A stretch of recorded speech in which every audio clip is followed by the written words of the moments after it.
Hello friends, आप सभी लोग का एक बार फिर से हमारे यूट्यूब चैनल पर स्वागत है। जैसा कि पिछले वीडियो लेक्चर में हमने प्रेजेंट इंडेफिनिट टेंस के बारे में पढ़ा था कि क्या होता है प्रेजेंट इंडेफिनिट टेंस, किस प्रकार से अगर कोई हिंदी का वाक्य लिखा हो तो हम लोग कैसे पहचानेंगे कि दिया गया वाक्य प्रेजेंट इंडेफिनिट टेंस का होगा।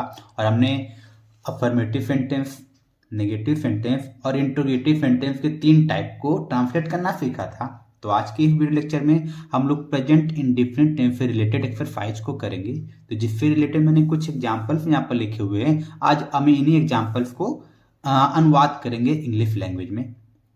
जैसा कि बोर्ड एग्जामिनेशन बहुत ही दूर नहीं है, अगले महीने जहाँ तक उम्मीद है कि जो बोर्ड है वो आपके क्लास 10th और 12th के एग्जामिनेशन को करवा सकती है। तो आप अभी से ही अपने एक पढ़ाई पर लग जाइए। और स्पेशली चाहे वो 10th हो या 12th हो, ट्रांसलेशन का पोर्शन आता है 5 नंबर का। तो वहाँ पर ट्रांसलेशन तो आपको करना ही है, साथ ही साथ डायरेक्ट इनडायरेक्ट एक्टिव पैसिव और इंटरमीडिएट क्लास के लिए ट्रांसफॉर्मेशन सिंथेसिस के भी चैप्टर से इंपॉर्टेंट है, जिनकी वीडियो मैंने अलग से प्लेलिस्ट बनाया हुआ है। तो वहाँ से आप जाकर उन प्लेलिस्ट को देख सकते हैं और अपने एग्जाम की ज़्यादा अच्छे से प्रिपरेशन कर सकते हैं। तो आज के वीडियो लेक्चर को हम लोग शुरू करते हैं।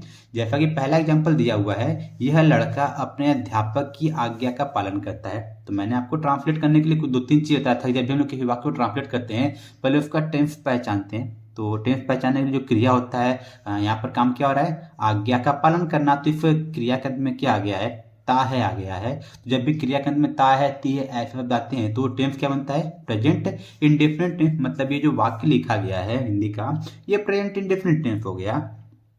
अब बात कर लेते हैं इसके सेंटेंस की। तो सेंटेंस पहचानने के लिए मैंने कहा था कि कुछ नहीं करना है, जो भी वाक्य लिखा होगा उसके लास्ट में जो सिंबल आएगा, मतलब जो चिन्ह का प्रयोग करेंगे। जैसे हिंदी में हम लोग 2 तरह के चिन्ह का प्रयोग करते हैं, सिंबल का प्रयोग करते हैं। एक पूर्ण विराम होता है और एक क्वेश्चन मार्क मतलब प्रश्नवाचक चिन्ह होता है। इन 2 सिंबल का प्रयोग करते हैं। तो जब भी ये पूर्ण विराम वाला सिंबल आ जाए तो हमेशा यह डिनोट करेगा कि यह वाक्य जो है इसकी 2 तरह के होने की संभावना हो सकती है। मतलब इसकी पॉसिबिलिटी क्या, ये 2 टाइप का हो सकता है, या तो अफर्मेटिव मतलब सकारात्मक हो सकता है, या तो नेगेटिव अर्थात नकारात्मक हो सकता है। तो नकारात्मक कब होगा, जब इस वाक्य में नहीं शब्द का प्रयोग हुआ हो। तो हम लोग जब ध्यान से देखेंगे इस वाक्य में नहीं शब्द का प्रयोग नहीं हुआ है, इसका मतलब ये कौन सा सेंटेंस हो गया है, ये हो गया है अफर्मेटिव सेंटेंस। मतलब ये प्रेजेंट इंडेफिनिट टेंस का अफर्मेटिव सेंटेंस हो गया है। और प्रेजेंट इंडेफिनिट टेंस के अफर्मेटिव सेंटेंस में सबसे पहले लिखते हैं सब्जेक्ट। तो सब्जेक्ट क्या यहाँ पर है, अपने अध्यापक की आज्ञा का पालन कौन करता है। तो आंसर क्या मिलेगा, यह लड़का। तो यह के लिए दिस, और लड़का क्या जाएगा इंग्लिश, इसका जाएगा बॉय। तो हो गया बॉय, दिस बॉय। अब काम क्या हो रहा है, आज्ञा के पालन करने का। आज्ञा के पालन करने की इंग्लिश क्या होती है, ओबे। और हम लोग ध्यान से देखेंगे जो सब्जेक्ट हमको मिला है सिंगुलर है। और जब भी अफर्मेटिव सेंटेंस में सब्जेक्ट सिंगुलर होता है तो वर्ब की फर्स्ट फॉर्म में क्या जोड़ते हैं, या तो एफ जोड़ते हैं या तो ईएफ जोड़ते हैं। तो ये क्या आ जाएगा, ओबेज। यहाँ पर क्या जोड़ेंगे, फिर एफ जोड़ेंगे। तो हो गया ओबेज, दिस बॉय ओबेज। क्या किसका पालन करता है, अपने अध्यापक का। तो क्या हो जाएगा, ओबेज हिज टीचर। हिज कहां से आ गया, क्योंकि हमको पॉसेसिव केस का प्रोनाउन लिखना है। तो पॉसेसिव केस के प्रोनाउन के लिए हमको जब बॉय को देखेंगे, ये मैस्कुलिन जेंडर है और मैस्कुलिन जेंडर के लिए प्रोनाउन ही का प्रयोग करते हैं। और ही का जो पॉसेसिव केस होता है वो क्या होता है, हिज होता है। तो यहाँ पर हमने अपने इंग्लिश क्या लिख दिया है, हिज लिख दिया है।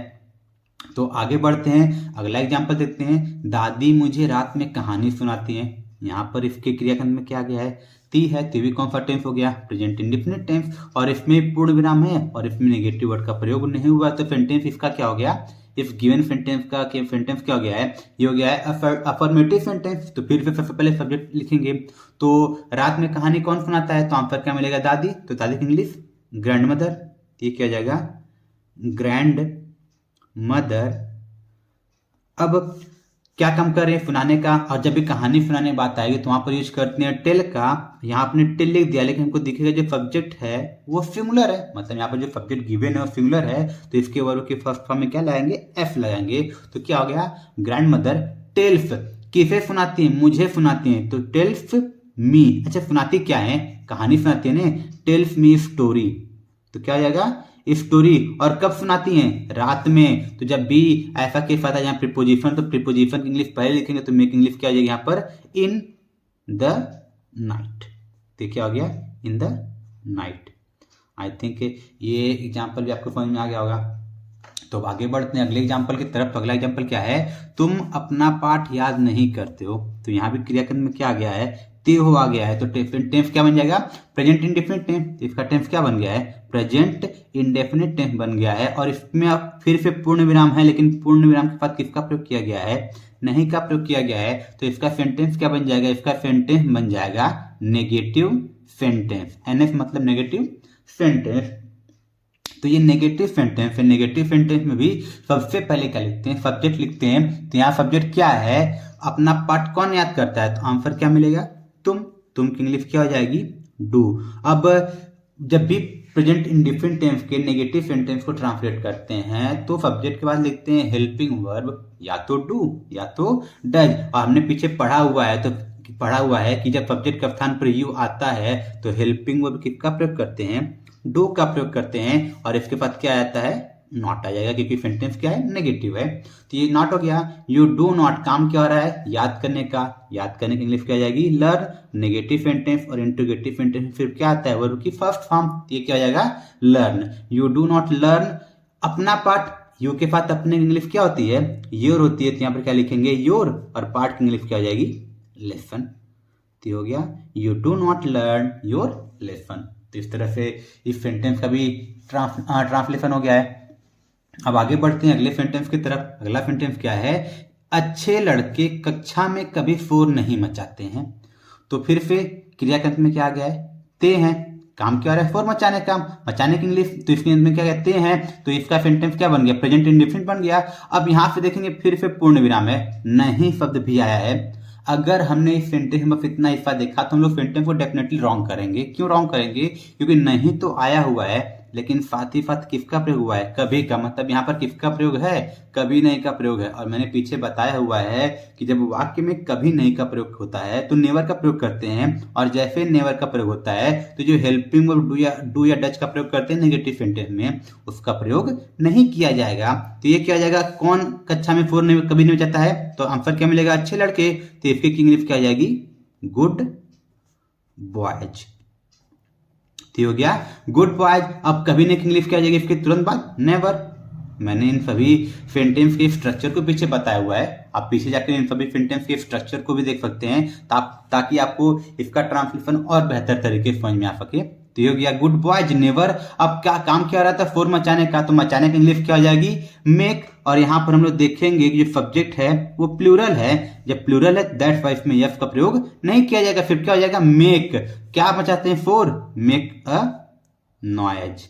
ये क्या हो गया, मेक अ नॉइज। अच्छा, कहाँ मचाते हैं शोर, कक्षा में, तो इन द क्लास। ये क्या आ जाएगा, इन द क्लास।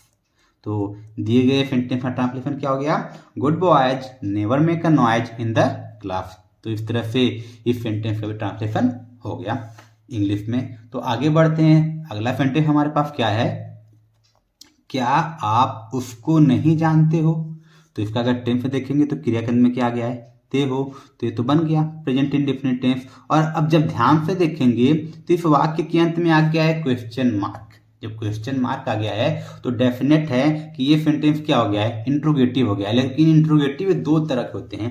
यहाँ पर मैंने सेंटेंस में बताया हुआ था, जब सेंटेंस मैंने पढ़ाया था, सेंटेंस का वीडियो बनाया था, तो मैंने वहां पर बताया था कि जो इंट्रोगेटिव सेंटेंस होते हैं वो भी दो प्रकार के होते हैं। एक होता है फर्स्ट टाइप और एक होता है सेकेंड टाइप। या फिर दूसरे शब्दों में कह लें कि ऐसे इंट्रोगेटिव सेंटेंस जिसका प्रारंभ किससे होता है, क्या से होता है। तो यहाँ पर हमको दिख रहा है क्या से प्रारंभ है। और मैंने प्रेजेंट इंडेफिनिट टेंस में लिखवाया था कि जब किसी वाक्य का प्रारंभ क्या से होता है तो ऐसे वाक्य को जब ट्रांसलेट करते हैं तो सबसे पहले क्या लिखते हैं, हेल्पिंग वर्ब लिखते हैं। तो इस प्रेजेंट इंडेफिनिट टेंस का हेल्पिंग वर्ब क्या आता है, डू या डज होता है। तो हम डू या डज किसके अकॉर्डिंग आएगा, सब्जेक्ट के अकॉर्डिंग। तो जानने का काम कौन कर रहा है, आप कर रहे हैं। तो आपके अकॉर्डिंग आपका इंग्लिश क्या हो जाएगा, यू। और यू के साथ हेल्पिंग वर्ब क्या आता है, डू आता है। तो यहाँ पर सबसे पहले क्या लिखेंगे, डू लिखेंगे।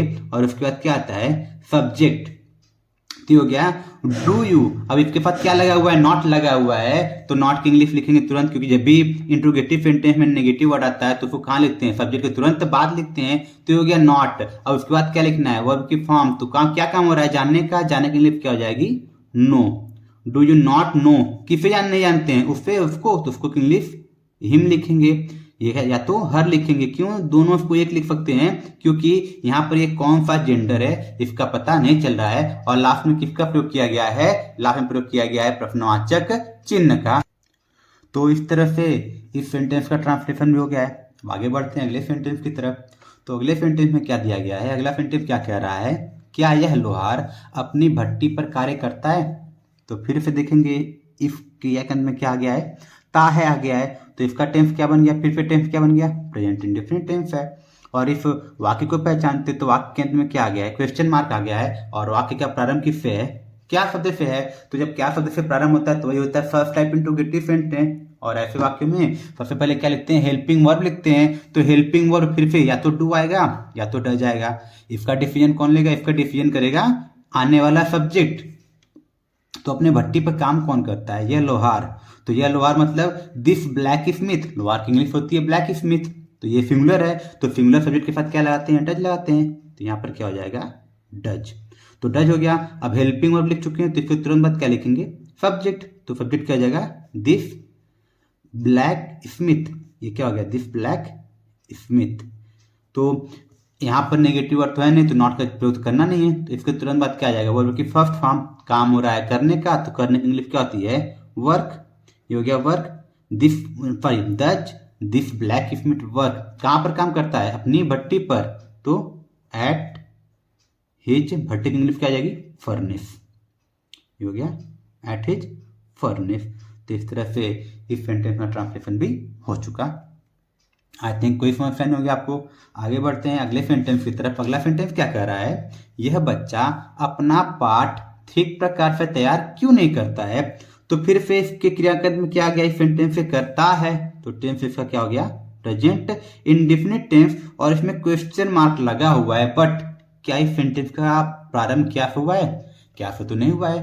तो ये तो फर्स्ट टाइप होगा नहीं। तो यहाँ पर देखते हैं प्रश्नवाचक शब्द कहाँ पर आया है, प्रश्नवाचक शब्द वाक्य के बीच में आया है। जब वाक्य के बीच में प्रश्नवाचक शब्द आता है तो ऐसे वाक्यों का प्रारंभ उस प्रश्नवाचक शब्द की इंग्लिश से करते हैं और ऐसे वाक्यों को कहा जाता है सेकेंड टाइप इंट्रोगेटिव सेंटेंस। तो ये हो गया सेकेंड टाइप इंट्रोगेटिव। तो ऐसे वाक्यों को ट्रांसलेशन है, सबसे पहले क्या लिखते हैं, दिए गए प्रश्नवाचक शब्द की इंग्लिश। तो क्यों की इंग्लिश क्या हो जाएगी, वाई। तो जैसे ही वाई लिखेंगे अब बाकी स्ट्रक्चर फर्स्ट टाइप के अकॉर्डिंग जाएगा। मतलब इसके तुरंत बाद क्या लिखेंगे हम लोग, इसके तुरंत बाद लिखा जाएगा हेल्पिंग वर्ब डू या डज।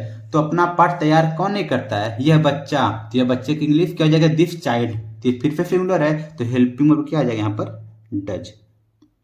क्योंकि सिंगुलर सब्जेक्ट के पास आते हैं डज, तो यह आ गया डज। और इसका सब्जेक्ट लिखना है, सब्जेक्ट क्या है, यह बच्चा। यह बच्चा की इंग्लिश दिस चाइल्ड। ये हो गया Why does this child। अब देखिए यहाँ पर नेगेटिव वर्ड भी है। तो मैंने भी जस्ट बताया, जब भी कोई भी इंट्रोगेटिव सेंटेंस हो, चाहे वो फर्स्ट टाइप हो चाहे वो सेकेंड टाइप हो, फर्स्ट टाइप को यस नो टाइप भी करते हैं, सेकेंड टाइप को WH टाइप भी करते हैं। तो जब भी कोई इंट्रोगेटिव सेंटेंस जिसमें नेगेटिव वर्ड भी आ जाए तो उस नेगेटिव वर्ड की इंग्लिश हमेशा सब्जेक्ट के तुरंत बात करते हैं। तो हमको सब्जेक्ट मिल गया, नहीं शब्द आया है तो यहाँ पर तुरंत क्या लिखेंगे, नहीं की इंग्लिश नॉट। ये नॉट आ गया। अब काम क्या है तैयार करने का, तैयार करने की क्या हो जाएगी, प्रिपेयर। तो क्या हो गया, why does this child not prepare. अच्छा क्या चीज तैयार नहीं करता है, अपना पाठ। तो हिज लेसन। और कैसे तैयार नहीं करता है, अच्छे प्रकार से, ठीक प्रकार से, ठीक प्रकार की इंग्लिश क्या जाएगी, प्रॉपरली। तो इस तरह से इस सेंटेंस का ट्रांसलेशन भी हो गया। तो एक टाइप मैंने और बताया था, जहां पर जो प्रश्नवाचक शब्द था वो सब्जेक्ट का काम कर दे, तो उस केस में हम लोग सबसे पहले उस प्रश्नवाचक शब्द की इंग्लिश लिखते थे, उसके बाद हेल्पिंग वर्ब लिखते थे, उसके बाद मेन वर्ब लिखते थे।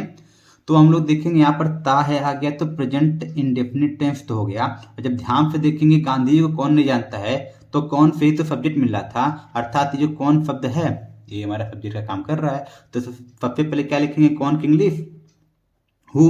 और ऐसे ट्रांसलेशन में, इस टाइप के ट्रांसलेशन में हु को कंसीडर किया जाता है सिंगुलर। तो ये सिंगुलर जब कंसीडर करेंगे तो नेगेटिव होने की वजह से यहाँ पर हेल्पिंग वर्ब क्या लिखेंगे, डज।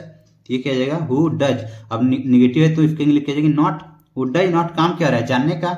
जानने की इंग्लिश क्या होती है, नो। तो हु डज नॉट नो, किसे, गांधी जी को। तो लास्ट में क्या हो जाएगा, गांधी जी। और लास्ट में क्वेश्चन मार्क। तो who does not know Gandhi ji, ये हो गया इस सेंटेंस का ट्रांसलेशन। इस प्रकार से हमारा प्रेजेंट इंडेफिनिट टेंस पे बेस्ड ट्रांसलेशन का एक्सरसाइज आज हमने यहाँ पर खत्म कर लिया है। आई थिंक, आई होप, मैं उम्मीद करता हूँ कि आपको ये ट्रांसलेशन प्रॉपरली ठीक प्रकार से समझ में आया होगा। अगले वीडियो लेक्चर में हम पढ़ेंगे प्रेजेंट कॉन्टिन्यूअस टेंस के बारे में और उसके ट्रांसलेशन को समझेंगे। इसके साथ ही मैं इस वीडियो खत्म करता हूँ। Thank you.